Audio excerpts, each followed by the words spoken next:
Witness evening ന്യൂസിലേക്ക് സ്വാഗതം. പ്രധാന വാർത്തകൾ. നിരുപാധികം മാപ്പപേക്ഷിച്ച് ബോബി ചെമ്മണ്ണൂർ. മാപ്പ് സ്വീകരിച്ച് ഹൈക്കോടതി. ദില്ലി മദ്യനയ കേസ് അരവിന്ദ് കെജ്രിവാളിനെയും മനീഷ് സിസോദിയെയും വിചാരണ ചെയ്യുവാൻ അനുമതി. യുഎഇ ഭീകരവാദ പട്ടികയിൽ നിന്ന് ഒഴിവാക്കി യുഎസ് പ്രസിഡന്റ് ജോ ബൈഡൻ. ജനജീവിതം ദുസ്സഹമാക്കി ഡൽഹിയിൽ കനത്ത മൂടൽമഞ്ഞ്. റഷ്യൻ സേനയിലെ ഇന്ത്യൻ പൗരന്മാരെ തിരിച്ചയക്കണമെന്ന ആവശ്യവുമായി വിദേശകാര്യ മന്ത്രാലയം.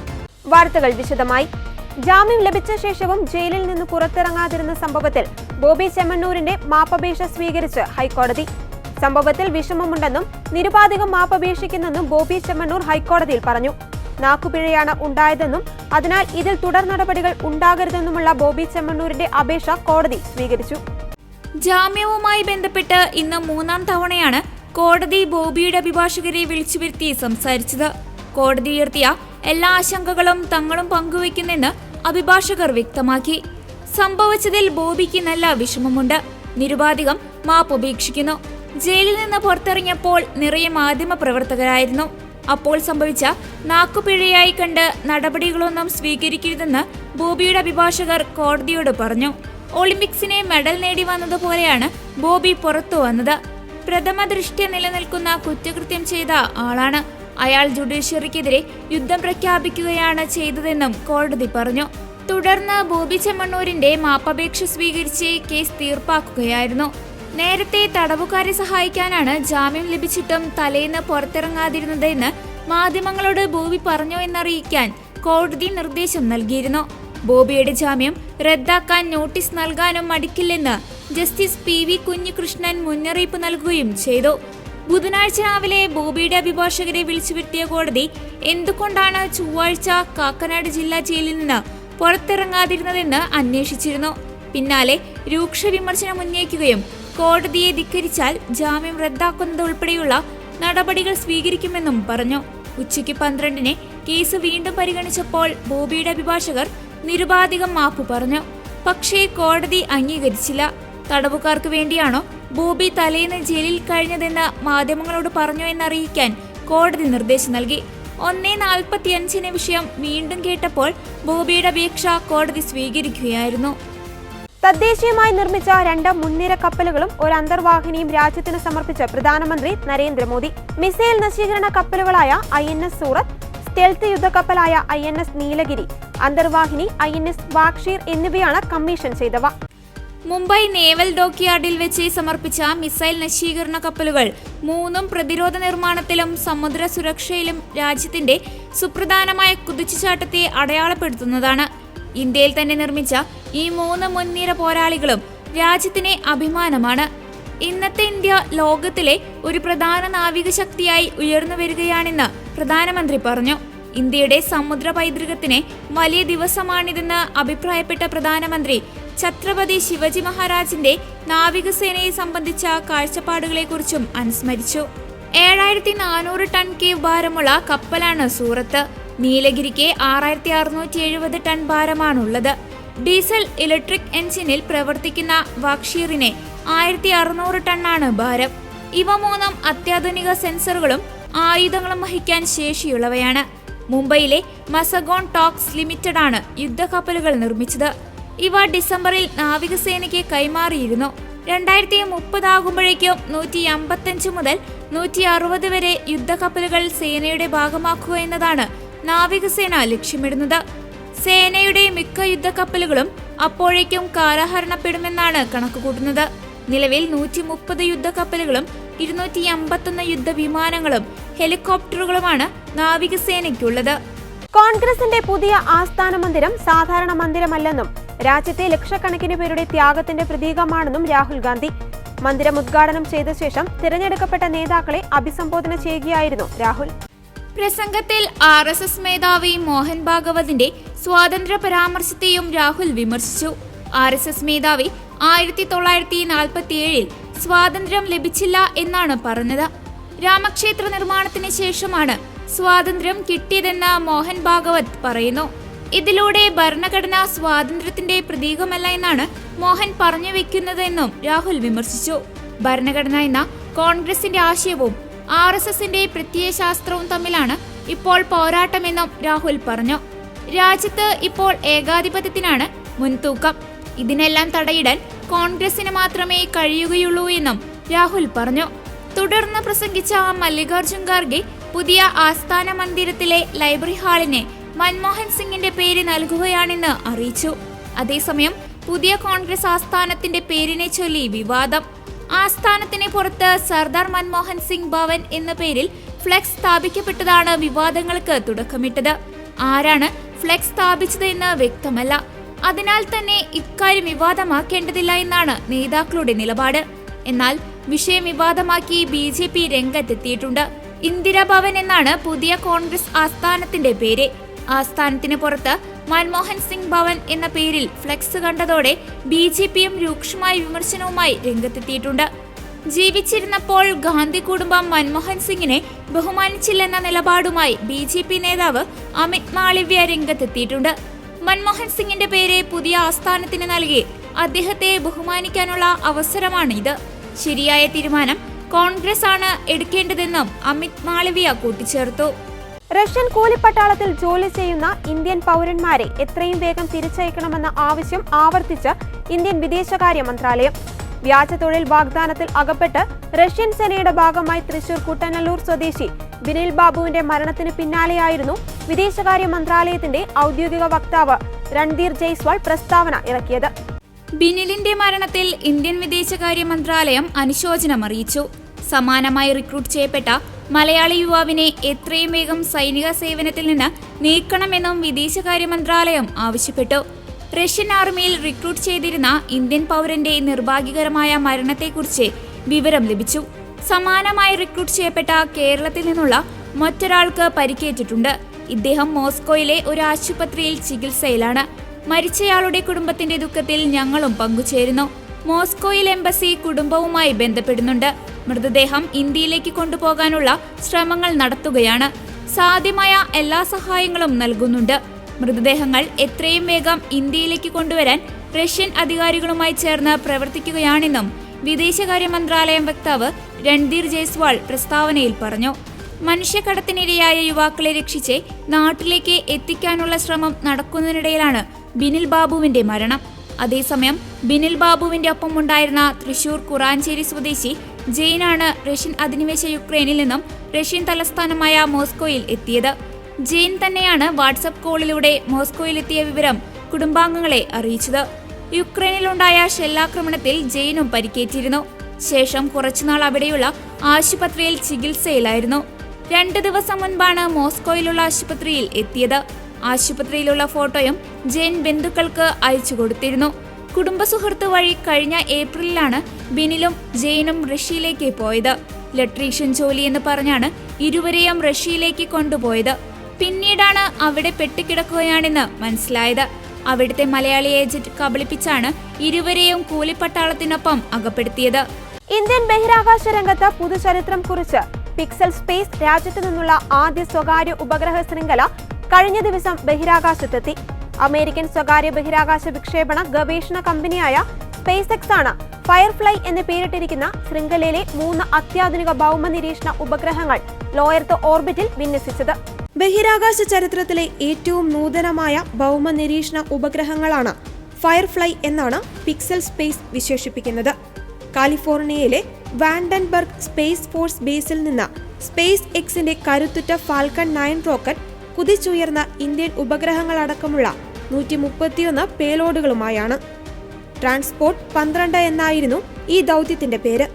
ഇവയിൽ 3 സാറ്റലൈറ്റുകൾ നിർമ്മിച്ചത് ഇന്ത്യൻ സ്റ്റാർട്ടപ്പായ പിക്സൽ സ്പേസ് ആണ്. ഫയർഫ്ലൈ എന്നാണ് ഈ അത്യാധുനിക ഇന്ത്യൻ നിർമ്മിത ഭൗമ നിരീക്ഷണ ഉപഗ്രഹങ്ങളുടെ പേര്. High resolution hyper spectral imaging സാങ്കേതിക വിദ്യയിൽ ഇന്ത്യയുടെ വലിയ മുന്നേറ്റമായാണ് 3 ഉപഗ്രഹങ്ങളെയും കണക്കാക്കുന്നത്. മാത്രമല്ല, ബഹിരാകാശ രംഗത്ത് ഇന്ത്യൻ സ്വകാര്യ കമ്പനികളും സാന്നിധ്യം അറിയിക്കുന്നതിന്റെ സൂചന കൂടിയാണിത്. ഭൂമിയിലുള്ള മാറ്റങ്ങളും കാലാവസ്ഥാ വ്യതിയാനവും പഠിക്കുവാൻ സഹായിക്കുന്നതാണ് ഇന്ത്യയിൽ നിന്നുള്ള ആദ്യ സ്വകാര്യ ഉപഗ്രഹ ശൃംഖലയായ ഫയർഫ്ലെക്സിലെ 3 ഉപഗ്രഹങ്ങൾ. ഭൗമ നിരീക്ഷണ രംഗത്ത് പുത്തൻ യുഗത്തിന്റെ തുടക്കമെന്ന വിക്ഷേപണത്തെ പിക്സൽ സ്പേസ് സിഇഒ അവൈസ് അഹമ്മദ് വിശേഷിപ്പിച്ചു. ഞങ്ങൾ കൃത്രിമ ഉപഗ്രഹങ്ങൾ വിക്ഷേപിച്ചു. 3 ഉപഗ്രഹങ്ങളും ഒന്നിച്ചാണ് കുതിച്ചത്. വിസ്മയകരമായ പിക്സൽ ടീം ആദ്യമായി നിർമ്മിച്ച സാറ്റലൈറ്റുകളാണിവ. ഇവരിൽ ഭൂരിഭാഗവും ആദ്യമായാണ് ഉപഗ്രഹങ്ങൾ നിർമ്മിക്കുന്നതെന്നും അവൈസ് അഹമ്മദ് കൂട്ടിച്ചേർത്തു. ട്രാൻസ്പോർട്ട് 12 ദൗത്യത്തിൽ സ്പേസ് എക്സ് വിവിധ ക്യൂബ്സാറ്റുകളും മൈക്രോസാറ്റുകളും ഓർബിറ്റൽ ട്രാൻസ്ഫർ വെഹിക്കിളുകളും വിക്ഷേപിച്ചു. പേലോഡുകൾ വിജയകരമായി വിക്ഷേപിച്ച ശേഷം ഫാൽക്കൺ 9ന്റെ പുനരുപയോഗിക്കുവാൻ കഴിയുന്ന ബൂസ്റ്റർ ഭാഗം വാൻഡൻബർഗ് സ്പേസ് ഫോഴ്സ് ബേസിൽ സുരക്ഷിതമായി തിരികെ ലാൻഡ് ചെയ്തു. ദില്ലി മദ്യനയ കേസിൽ കള്ളപ്പണം വെളുപ്പിക്കൽ നിരോധന നിയമപ്രകാരം ദില്ലി മുൻ മുഖ്യമന്ത്രി അരവിന്ദ് കെജ്രിവാളിനെയും മുൻ മന്ത്രി മനീഷ് സിസോദിയെയും വിചാരണ ചെയ്യുവാൻ എൻഫോഴ്സ്മെന്റ് ഡയറക്ടറേറ്റിന് അനുമതി നൽകി കേന്ദ്ര ആഭ്യന്തര മന്ത്രാലയം. ഇരുവരെയും വിചാരണ ചെയ്യണമെന്ന ശുപാർശ Delhi lieutenant governor VK Saxena നൽകി 1 മാസത്തിന് ശേഷമാണ് അംഗീകാരം ലഭിച്ചത്. ഡൽഹി നിയമസഭാ തെരഞ്ഞെടുപ്പിൽ മുഖ്യമന്ത്രി സ്ഥാനാർത്ഥിയായി അരവിന്ദ് കെജ്രിവാളിനെ ഉയർത്തിക്കാണിച്ചാണ് AAPയുടെ തെരഞ്ഞെടുപ്പ് പ്രചരണം മുന്നോട്ടു പോകുന്നത്. ഈ സാഹചര്യത്തിലാണ് AAPയുടെ 2 പ്രമുഖ നേതാക്കളായ അരവിന്ദ് കെജ്രിവാളിനെയും മനീഷ് സിസോദിയെയും വിചാരണ ചെയ്യാനുള്ള അനുമതി ലഭിച്ചിരിക്കുന്നത്. ഡൽഹി മദ്യനയ അഴിമതി കേസിൽ ജാമ്യത്തിലാണ് അരവിന്ദ് കെജ്രിവാളും മനീഷ് സിസോദിയയും. മദ്യമാഫിയയുടെ സ്വാധീനവും കരിഞ്ചന്തയും അവസാനിപ്പിക്കാൻ പുതിയ മദ്യനയം ആവിഷ്കരിക്കുന്നു എന്ന വിശദീകരണത്തോടെയാണ് 2021 നവംബർ 17 മുതൽ ഡൽഹി മദ്യനയം പ്രാബല്യത്തിൽ വന്നത്. പുതിയ മദ്യനയത്തിന്റെ ഭാഗമായി ഡൽഹി നഗരത്തെ 32 സോണുകളായി തിരിച്ചു. ഓരോ സോണിലും പരമാവധി 27 മദ്യവിൽപ്പനശാലകളും അനുവദിച്ചു. പുതിയ നിയമമനുസരിച്ച് സ്വകാര്യ കമ്പനികൾക്കായി നൽകിയ 849 മദ്യവിൽപ്പനശാലകൾക്ക് ഓപ്പൺ ബിഡ്ഡിംഗ് നടത്താനായിരുന്നു തീരുമാനം. വ്യക്തിഗത ലൈസൻസുകളൊന്നും ഉണ്ടായിരുന്നില്ല. സോണുകൾ തിരിച്ചായിരുന്നു ലേലം നടത്തിയത്. പുതിയ മദ്യനയത്തോടെ തലസ്ഥാന നഗരിയിലെ മദ്യവിൽപ്പനയിൽ സർക്കാരിനെ നിയന്ത്രണമില്ലാതായതായി ആക്ഷേപമുയർന്നു. തുടർന്ന് ലഫ്റ്റനന്റ് ഗവർണർ ഡൽഹി മദ്യനയ കേസിൽ CBI അന്വേഷണം ശുപാർശ ചെയ്തതോടെ 2022 ജൂലൈ 30-ന് ഡൽഹിയിലെ ആം ആദ്മി സർക്കാർ പുതിയ നയം പിൻവലിക്കുകയും പഴയ മദ്യനയം വീണ്ടും പ്രാബല്യത്തിൽ കൊണ്ടുവരികയുമായിരുന്നു. ഡൽഹി ചീഫ് സെക്രട്ടറി നരേഷ് കുമാർ സമർപ്പിച്ച റിപ്പോർട്ടിന്റെ അടിസ്ഥാനത്തിലായിരുന്നു സക്സേനയുടെ നടപടി. 2022 ഫെബ്രുവരിയിൽ പഞ്ചാബ് നിയമസഭാ തെരഞ്ഞെടുപ്പിൽ AAP ഉപയോഗിച്ചതായി ആരോപിക്കപ്പെടുന്ന കൈക്കൂലി, കമ്മീഷൻ എന്നിവയിലൂടെ ലഭിച്ച പണത്തിന് പകരമായി മനീഷ് സിസോദിയ മദ്യവിൽപ്പന ലൈസൻസികൾക്ക് അനാവശ്യ ആനുകൂല്യങ്ങൾ നൽകിയെന്നായിരുന്നു ഈ റിപ്പോർട്ട്. ഇതിന്റെ അടിസ്ഥാനത്തിൽ CBIയും EDയും നടത്തിയ അന്വേഷണത്തിൽ ആം ആദ്മി പാർട്ടി നേതാക്കളെ പ്രതി ചേർക്കുകയായിരുന്നു. BRS നേതാവ് കവിതയെയും കേസിൽ പ്രതി ചേർത്തിരുന്നു. 2 പാർട്ടികളുടെയും നേതാക്കൾ മദ്യനയ അഴിമതി കേസുമായി ബന്ധപ്പെട്ട് മാസങ്ങളോളം ജയിൽവാസം അനുഭവിച്ചിരുന്നു. മദ്യനയ അഴിമതി പ്രധാന തെരഞ്ഞെടുപ്പ് വിഷയമായിരുന്ന കഴിഞ്ഞ ലോക്സഭാ തെരഞ്ഞെടുപ്പിൽ ഡൽഹിയിൽ നിന്നുമുള്ള എല്ലാ സീറ്റുകളും BJP തൂത്തുവാരിയിരുന്നു. ഈ പശ്ചാത്തലത്തിലാണ് നിയമസഭാ തെരഞ്ഞെടുപ്പ് പടിവാതിൽക്കൽ എത്തി നിൽക്കെ AAPയുടെ പ്രധാന നേതാക്കളായ അരവിന്ദ് കെജ്രിവാളിനെയും മനീഷ് സിസോദിയെയും വിചാരണ ചെയ്യാൻ EDക്ക് അനുമതി നൽകിയിരിക്കുന്നത്. ക്യൂബയുമായുള്ള ബന്ധത്തിൽ ചരിത്രപരമായ നീക്കവുമായി US. ക്യൂബയെ ഭീകരവാദ പട്ടികയിൽ നിന്ന് ഒഴിവാക്കുവാൻ US പ്രസിഡന്റ് ജോ ബൈഡൻ തീരുമാനിച്ചതായി വൈറ്റ് ഹൌസ് അറിയിച്ചു. പദവിയൊഴിയുവാൻ ദിവസങ്ങൾ മാത്രമുള്ളപ്പോഴാണ് ബൈഡന്റെ നിർണായക നടപടി. 2021 ഭരണത്തിന്റെ അവസാന ദിവസങ്ങളിലാണ് അന്നത്തെ പ്രസിഡന്റ് ട്രംപ് ക്യൂബയെ ഭീകരവാദ പട്ടികയിൽ ഉൾപ്പെടുത്തിയത്. ക്യൂബയിലേക്കുള്ള അമേരിക്കയുടെ സാമ്പത്തിക സഹായവും ആയുധ കയറ്റുമതിയും നിരോധിക്കുകയും ചെയ്തു. ഈ തീരുമാനമാണ് തന്റെ ഭരണകാലയളവിന്റെ അവസാനത്തിൽ ബൈഡൻ തിരുത്തിയത്. കുറ്റവാളികളെ വിട്ടയക്കുന്നതിന്റെ ഭാഗമായി ക്യൂബയെ ഭീകരവാദ രാജ്യമായി കണക്കാക്കുന്നത് അവസാനിപ്പിക്കുമെന്ന് ബൈഡൻ പറഞ്ഞു. US നടപടിയെ ക്യൂബ സ്വാഗതം ചെയ്തു. വിവിധ കുറ്റങ്ങൾക്ക് അറസ്റ്റിലായ 553 തടവുകാരെ വിട്ടയക്കുമെന്നും ക്യൂബ അറിയിച്ചു. 4 വർഷം മുൻപ് സർക്കാർ വിരുദ്ധ പ്രതിഷേധങ്ങളിൽ പങ്കെടുത്തവരെയും ഇതിൽ ഉൾപ്പെടുത്തുമെന്നാണ് സൂചന.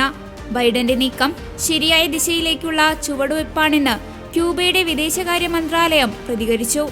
US പ്രഖ്യാപിച്ച ഭീകരവാദ പട്ടികയിൽ ഉത്തര കൊറിയ, സിറിയ, ഇറാൻ എന്നിവയ്ക്കൊപ്പമായിരുന്നു ക്യൂബയും. 2015-ൽ അന്നത്തെ പ്രസിഡന്റ് ബറാക് ഒബാമ ക്യൂബയെ പട്ടികയിൽ നിന്ന് നീക്കിയിരുന്നു. വെനസ്വേലയിലെ നിക്കോളാസ് മഡുറോയെ പിന്തുണയ്ക്കുന്നുവെന്ന് ചൂണ്ടിക്കാട്ടി ക്യൂബയെ ട്രംപ് വീണ്ടും പട്ടികയിൽ ഉൾപ്പെടുത്തി. സാമ്പത്തിക തകർച്ചയിൽ നിന്ന് കരകയറാൻ പുതിയ തീരുമാനം ക്യൂബയെ സഹായിക്കുമെന്നാണ് വിലയിരുത്തൽ. ഡൊണാൾഡ് ട്രംപ് പ്രസിഡന്റായി അധികാരത്തിലെത്തിയാൽ തീരുമാനം US മാറ്റുമോ എന്നറിയില്ല. അതേസമയം ജനുവരി 20-നാണ് ട്രംപ് അമേരിക്കയുടെ പ്രസിഡന്റായി വീണ്ടും അധികാരമേൽക്കുക. 2ാം സ്ഥാനാരോഹണ ചടങ്ങ് ആഡംബരമാക്കാനുള്ള നീക്കത്തിലാണ് ട്രംപ്. സ്ഥാനാരോഹണ ചടങ്ങിലേക്ക് ചൈനീസ് പ്രസിഡന്റ് ഷീ ജിൻപിങ് അടക്കമുള്ളവരെ ട്രംപ് ക്ഷണിച്ചിട്ടുണ്ടെന്നാണ് പുറത്തുവരുന്ന റിപ്പോർട്ടുകൾ പറയുന്നത്. പരീക്ഷാ ചോദ്യപേപ്പർ ചോർച്ചയുമായി ബന്ധപ്പെട്ട കേസിൽ MS സൊല്യൂഷൻ CEO മുഹമ്മദ് ഷുഹൈബിന് താൽക്കാലിക ആശ്വാസം. ഈ മാസം 28 വരെ ഷുഹൈബിനെ അറസ്റ്റ് ചെയ്യരുതെന്ന് ഹൈക്കോടതി ഉത്തരവിട്ടു. താൻ നിരപരാധിയാണെന്നും അന്വേഷണത്തോട് സഹകരിക്കുവാൻ തയ്യാറാണെന്നും കാട്ടി ഷുഹൈബ് സമർപ്പിച്ച മുൻകൂർ ജാമ്യാപേക്ഷ പരിഗണിച്ചുകൊണ്ടാണ് ജസ്റ്റിസ് PV കുഞ്ഞികൃഷ്ണന്റെ വിധി. ജനുവരി 28-ന് കേസ് വീണ്ടും പരിഗണിക്കും. 10ാം ക്ലാസ് ഇംഗ്ലീഷ് പരീക്ഷയുടെയും +1 കണക്ക് പരീക്ഷയുടെയും ചോദ്യപേപ്പറുകളായിരുന്നു ചോർന്നത്. ചോദ്യപേപ്പർ ചോർച്ച വിദ്യാഭ്യാസ മന്ത്രി വി ശിവൻകുട്ടിയും സ്ഥിരീകരിച്ചിരുന്നു. തുടർന്ന് പോലീസ് രജിസ്റ്റർ ചെയ്ത കേസിലെ 1ാം പ്രതിയാണ് ഷുഹൈബ്. ഒളിവിൽ പോയ ഷുഹൈബ് മുൻകൂർ ജാമ്യ ഹർജിയുമായി കോഴിക്കോട് ജില്ലാ അഡീഷണൽ സെഷൻസ് കോടതിയെ സമീപിച്ചെങ്കിലും ഇത് തള്ളിയിരുന്നു. ഇതിനു പിന്നാലെയാണ് ഹൈക്കോടതിയെ സമീപിച്ചത്. ഷുഹൈബ് വിദ്യാഭ്യാസ വകുപ്പ് ജീവനക്കാരുമായി ചേർന്ന് ഗൂഢാലോചന നടത്തി ചോദ്യപേപ്പർ ചോർത്തിയെന്നാണ് പ്രോസിക്യൂഷൻ ആരോപണം. ചോദ്യപേപ്പർ ചോർച്ചയുമായി ബന്ധപ്പെട്ട് ഷുഹൈബിനെ ബലിയാടാക്കുകയാണെന്ന് കേസ് പരിഗണിച്ചപ്പോൾ തന്നെ അഭിഭാഷകൻ വാദിച്ചു. ഈ മേഖലയിൽ തന്നെ പ്രവർത്തിക്കുന്ന ചില യൂട്യൂബ് വിദ്യാഭ്യാസ ചാനലുകളുടെ ഗൂഢാലോചനയുടെ ഫലമാണ് തനിക്കെതിരെയുള്ള കേസ് എന്നാണ് ഷുഹൈബിന്റെ വാദം. ഈ സ്ഥാപനങ്ങളുടെ പേരും കോഴിക്കോട് ജില്ലയിലെ ഒരു അധ്യാപകന്റെ കാര്യവും ജാമ്യാപേക്ഷയിൽ പറയുന്നുണ്ട്. 10ാം ക്ലാസ് വിദ്യാർത്ഥികളെ +1-നെ തയ്യാറെടുപ്പിക്കാൻ സഹായിക്കുകയാണ് താൻ ചെയ്യുന്നത്. ഈ മേഖലയിൽ 8 വർഷത്തെ പ്രവർത്തന പരിചയമുണ്ട്. അതുകൊണ്ട് തന്നെ ഏതൊക്കെ ചോദ്യങ്ങളാണ് പരീക്ഷയ്ക്ക് വരാൻ സാധ്യത എന്ന് കണക്കാക്കാനാകും. എല്ലാ അധ്യാപകരും ഈ വിധത്തിൽ തന്നെയാണ് പ്രവർത്തിക്കുന്നത്. അതിന്റെ അടിസ്ഥാനത്തിലാണ് ഏതൊക്കെ ചോദ്യങ്ങളാണ് വരാൻ സാധ്യതയുള്ളതെന്ന് വ്യക്തമാക്കിയത്. ഇതേ ചോദ്യങ്ങൾ മറ്റു ചില യൂട്യൂബ് ചാനലുകളും പ്രസിദ്ധീകരിച്ചിരുന്നു. എന്നാൽ തനിക്കെതിരെയാണ് കേസ് എടുത്തത്. താൻ എങ്ങനെയാണ് ചോദ്യങ്ങൾ തയ്യാറാക്കിയതെന്നും ഇതിന്റെ മാർഗങ്ങൾ എന്താണെന്നും വിശദമാക്കാൻ തയ്യാറാണ്. എന്നാൽ അതിനുള്ള അവസരം ലഭിക്കുന്നില്ല. പകരം അറസ്റ്റ് ചെയ്യാനാണ് നീക്കമെന്നും ഷുഹൈബ് ജാമ്യാപേക്ഷയിൽ പറഞ്ഞു. സ്കൂളിലെ അധ്യാപകരെക്കാൾ വേഗത്തിൽ താൻ പാഠഭാഗങ്ങൾ തീർക്കുന്നതുകൊണ്ടുള്ള ചിലരുടെ വൈരാഗ്യബുദ്ധിയും തനിക്കെതിരെയുള്ള ആരോപണങ്ങൾക്ക് പിന്നിലുണ്ടെന്നും ഷുഹൈബ് പറയുന്നു. ജനജീവിതം ദുസ്സഹമാക്കി ഡൽഹിയിൽ കനത്ത മൂടൽമഞ്ഞ്. ഇതേ തുടർന്ന് തലസ്ഥാനത്തും പരിസര പ്രദേശങ്ങളിലും ദൃശ്യപരത 0-ലേക്ക് താഴ്ന്നു. 100-ലധികം വിമാനങ്ങൾ വൈകി. ഡൽഹിയിൽ കൊടും തണുപ്പാണ് ഇപ്പോൾ അനുഭവപ്പെടുന്നത്. 7 വിമാനങ്ങൾ റദ്ദാക്കുകയും 184 വിമാനങ്ങൾ വൈകുകയും ചെയ്തു. ദില്ലിയിലേക്കുള്ള 26 ട്രെയിനുകളും വൈകി ഓടുന്നതിനാൽ 6 ട്രെയിനുകളുടെ സമയത്തിൽ മാറ്റം വരുത്തിയിട്ടുണ്ട്. രാജ്യ തലസ്ഥാനത്ത് ഇന്ന് രാവിലെ 9 ഡിഗ്രി സെൽഷ്യസ് താപനില രേഖപ്പെടുത്തി. രാവിലെ കനത്ത മൂടൽമഞ്ഞിനും പിന്നീട് പകൽ മേഘാവൃതമായ ആകാശത്തിനും വൈകുന്നേരമോ രാത്രിയോ നേരിയ മഴയ്ക്കും സാധ്യതയുണ്ടെന്ന് ഇന്ത്യൻ കാലാവസ്ഥാ നിരീക്ഷണ കേന്ദ്രം പ്രവചിച്ചിരുന്നു. അതേസമയം വായു ഗുണനിലവാരം മോശം അവസ്ഥയിൽ തുടരുകയാണ്. 24 മണിക്കൂറിൽ ശരാശരി എയർ ക്വാളിറ്റി ഇൻഡെക്സ് 275 മൂടൽമഞ്ഞിനൊപ്പം വായുവിന്റെ ഗുണനിലവാരം മോശമാകുന്നത് ആരോഗ്യ പ്രശ്നങ്ങൾ വർദ്ധിപ്പിക്കുമെന്ന് കേന്ദ്ര മലിനീകരണ നിയന്ത്രണ ബോർഡ് അഭിപ്രായപ്പെട്ടു. ദൂരക്കാഴ്ച കുറഞ്ഞതിനാൽ ദില്ലിയിലും സമീപ നഗരങ്ങളിലും റോഡ് ഗതാഗതവും കുറഞ്ഞു. കുറഞ്ഞ ദൃശ്യപരത വിമാനങ്ങളെ ബാധിച്ചേക്കാമെന്ന് ബജറ്റ് കാരിയറുകളായ ഇൻഡിഗോയും സ്പേസ് ജെറ്റും മുന്നറിയിപ്പ് നൽകി. യാത്രക്കാർ അവരുടെ ഫ്ലൈറ്റ് സ്റ്റാറ്റസ് പരിശോധിക്കണമെന്നും എയർലൈൻ കമ്പനികൾ അഭ്യർത്ഥിച്ചു. ദക്ഷിണ കൊറിയയിൽ നിന്ന് പുറത്താക്കപ്പെട്ട പ്രസിഡന്റ് യൂൻ സൂക് യോൾ അറസ്റ്റിൽ. വസതിയിലെത്തിയ ഉദ്യോഗസ്ഥരെ തടയുവാൻ ശ്രമമുണ്ടായതായും റിപ്പോർട്ടുകളുണ്ട്. നേരത്തെ യൂൻ സൂക് യോളിനെ അറസ്റ്റ് ചെയ്യുവാനുള്ള ശ്രമം പരാജയപ്പെട്ടിരുന്നു. ഡിസംബർ 3-ലെ പട്ടാള ഭരണ പ്രഖ്യാപനവുമായി ബന്ധപ്പെട്ടാണ് നടപടി. പട്ടാള നിയമം മൂലമുണ്ടായ ഭരണ പ്രതിസന്ധിയിൽ വ്യാപക വിമർശനം നേരിടുന്നതിനിടെയാണ് ദക്ഷിണ കൊറിയൻ പ്രസിഡന്റായിരുന്ന യൂൻ സുക് യോളിനെ ഇംപീച്ച് ചെയ്തത്. പാർലമെന്റിൽ MP-മാർ പ്രസിഡന്റിനെ ഇംപീച്ച് ചെയ്യുന്നതിനായി വോട്ട് രേഖപ്പെടുത്തിയപ്പോൾ 204 MP-മാരാണ് അനുകൂലിച്ചത്. 85 MP-മാർ എതിർത്തു. ഇതോടെ സുക് യോളിന്റെ എല്ലാ പ്രസിഡൻഷ്യൽ അധികാരങ്ങളും റദ്ദ് ചെയ്യപ്പെട്ടു. ഡിസംബർ 3-നാണ് ദക്ഷിണ Korean president Yoon Suk y'all രാജ്യത്ത് പട്ടാള നിയമം പ്രഖ്യാപിച്ചത്. പട്ടാള നിയമം പ്രഖ്യാപിക്കാൻ പ്രസിഡന്റിനെ ബുദ്ധി ഉപദേശിച്ചു കൊടുത്തത് അന്നത്തെ പ്രതിരോധ മന്ത്രിയായിരുന്ന കിം യോങ് ഹ്യൂൻ ആയിരുന്നെന്നും റിപ്പോർട്ടിലുണ്ടായിരുന്നു. എന്നാൽ പാർലമെന്റിലും തെരുവിലും കനത്ത പ്രതിഷേധം ഉയർന്നതോടെ പട്ടാള നിയമം പിൻവലിക്കാൻ പ്രസിഡന്റ് നിർബന്ധിതനാവുകയായിരുന്നു. ഇതിന് പിന്നാലെ ദക്ഷിണ കൊറിയൻ പ്രസിഡന്റിനെതിരെ നിയമ മന്ത്രാലയം അന്വേഷണം ആരംഭിച്ചിരുന്നു. രാജ്യത്തെ കമ്മ്യൂണിസ്റ്റ് ശക്തികളിൽ നിന്നും രക്ഷിക്കുന്നതിനായി പട്ടാള ഭരണം ഏർപ്പെടുത്തുന്നുവെന്നായിരുന്നു പട്ടാള ഭരണം ഏർപ്പെടുത്തിക്കൊണ്ട് യൂൻ സുക് യോൾ പ്രഖ്യാപിച്ചത്. അടുത്ത വർഷത്തെ ബജറ്റ് ബില്ലിനെ ചൊല്ലി യൂനിന്റെ പീപ്പിൾസ് പവർ പാർട്ടിയും മുഖ്യ പ്രതിപക്ഷമായ ഡെമോക്രാറ്റിക് പാർട്ടിയും തമ്മിൽ വാദപ്രതിവാദങ്ങൾ നടക്കുന്നതിനിടെയായിരുന്നു പ്രസിഡന്റ് പട്ടാളഭരണം പ്രഖ്യാപിച്ചത്. പ്രതിപക്ഷ പാർട്ടികൾ ഉത്തര കൊറിയയോട് അനുഭാവം പുലർത്തുന്നുവെന്നും യൂൻ ആരോപിച്ചിരുന്നു. പട്ടാള നിയമം പ്രഖ്യാപിച്ചതിന് പിന്നാലെ ജനങ്ങൾ ശക്തമായ പ്രതിഷേധവുമായി തെരുവിൽ ഇറങ്ങിയിരുന്നു. ഇതിന് പിന്നാലെ സൈന്യം പാർലമെന്റ് വളയുകയും നിയന്ത്രണം ഏറ്റെടുക്കാൻ ശ്രമിക്കുകയും ചെയ്തിരുന്നു. എന്നാൽ പാർലമെന്റിൽ ജനപ്രതിനിധികൾ പട്ടാള നിയമത്തിനെതിരെ വോട്ട് ചെയ്തതോടെയാണ് യൂൻ സുക്യോൾ നിയമം പിൻവലിക്കാൻ നിർബന്ധിതനായത്. ഇതോടെ ഗുഡ്നസ് ഈവനിംഗ് ന്യൂസ് ഇവിടെ പൂർണ്ണമാകുന്നു. കൂടുതൽ വാർത്താ അപ്ഡേറ്റുകൾക്കായി ഗുഡ്നസ് ന്യൂസ് ചാനൽ സന്ദർശിക്കുക. നന്ദി.